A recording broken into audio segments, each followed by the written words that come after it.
Texas guy and a Southern girl moved to Japan. He's Bill, and I'm Carolyn Hancock. We wrote letters home about daily life, our travels, and making new friends. It was a time too precious to forget because, really, haven't we all wished we knew more about our family history? I'll talk about the challenges and the fun in short bites. Join me on the journey. Here's how it started. Bill got a job offer from Aramco. It meant moving away from our families and eventually living out of the country. Could we handle that? Tuesday, August 2nd, 1994. We've managed to walk around and drive through streets with no English names, order food by pictures, and pay for it in the correct amount of yen, sleep on a bed as hard as concrete, and find a great place to live. Most importantly, we found a miracle cure for Bill's back. So, starting with the plane trip. By the time we boarded in Houston, Bill was in such back pain he thought he had a crushed disc. The plane was full, the seats were narrow and tiny, close together, and sitting was excruciating for Bill. So he went to the attendants area to stand, out of the way. The attendants were almost in panic, going through the emergency checklist because the plane was in trouble. We diverted to Dallas, flying low to maintain cabin pressure. Most of the passengers didn't even know anything was wrong because the sound system didn't work. Bill and I were hurried off the plane first to make a 10-minute connection to a Portland-bound plane that would keep us on international schedule. Although hurting badly, Bill didn't forget Debbie, the Rottweiler love that was traveling with us. Be sure the dog gets switched or we aren't going. The crew confirmed that Debbie was on board, and off we go. Bill laid across 3 seats, dozing through the next 6 hours. On touchdown in Portland, the crew asked us to check in immediately. Our dog may be loose. Her cage had been dropped on the Dallas change and was broken. Debbie seemed okay and unwillingly got into the new cage. Our seats from Portland to Yokohama were luxurious, and Bill felt good and bad depending on the Advil cycle. Most of the trip he traveled knees on the floor, head hunched over the seat. 26 hours after leaving Houston, we landed at Narita Airport, Tokyo. We increasingly found that the language barrier is real.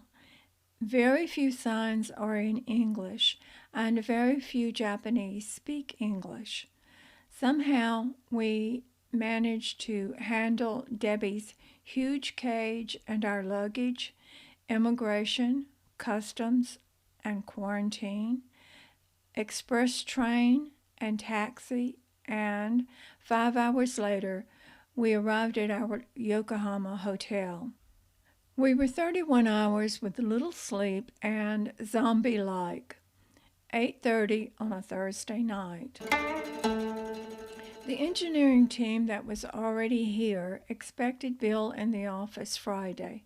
So at 10 a.m., with general directions and a back brace, he goes 3 levels underground, finds the right subway, and gets off at the right spot, and he walks to the plant.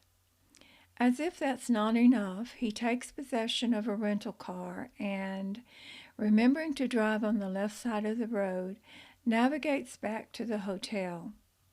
Street signs and road signs are not in English. They are not even in our alphabet. They are Japanese symbols, and most streets don't even have signs. And the cars. The gear shift is on the left, blinkers on the right. The car has plenty of scratches outside, which the leasing agent documented because many of the streets are only one car wide with two-way traffic. Many intersections are so tight you have to back up to complete the turn. Some residential areas are hilly, twisty, turny, always dodging bicycles, motor scooters, and even pedestrians. Thankfully, our apartment is surrounded by thousands of shopping, big, little, swanky, grungy, all kinds, within walking and biking. A park next door for Debbie and a Buddhist temple, and it's all flat, no hills to pedal up. Another amazing thing is that nobody locks their bikes. Ride anywhere, park it all day, and it's still there. Motor scooters, too. Walk on the streets any time. Apparently, crime and theft are minimum. Then there's the pill. Bill's first day at work, I went exploring and went into a drugstore. I asked the guy if he spoke English. No. With motions, and somehow we communicated about a back problem. He handed me a box with no English on it, nothing I could read, and he couldn't tell me what was in it. So I decided, costing $18, not to buy. Sunday afternoon, Bill's pain was unbearable, and on the TV comes a commercial in Japanese for this medicine that I didn't buy. 8 guys in a row, limping, obviously hurting. Then they take Nan Pow and they dance along. A hip socket animates sliding in and out. Guess who goes looking for the stuff? Still, Bill puts it aside for 3 hours. About 6 p.m. he took one and we went to bed. About 3 a.m. Bill wakes me up, turning on the lights, saying, "We've got to talk. I slept 9 hours. I don't have a single pain. I feel great." And he did for the rest of the day and night Monday. What a testimonial. Could we market this in the United States? The days are so hot. Probably the best-selling item should be deodorant because it's so necessary. The heat is so different from anything in the States. The air is still and humid, and the skin just holds the heat in. My skin stays pink and red when outside, almost like a sunburn, and you perspire all over. We thought it odd that almost every block, business and residential, has a soda machine on the sidewalk. But after a few days, I understand the need for liquids, sometimes quickly. After looking at the apartments yesterday, we looked for a place to eat and tried to ask for water before ordering. The waiter, of course, spoke no English, and I was so dehydrated I interrupted and said, "Coca-Cola." At that moment, I honestly felt like reaching across the counter like a B-movie, grabbing him by the collar and twisting it, demanding water. And then couldn't wait for him to put the Coke glass on the tray, saliva dripping everywhere as I looked at the glass and had it half down before Bill could order. However, they say the fall is wonderful.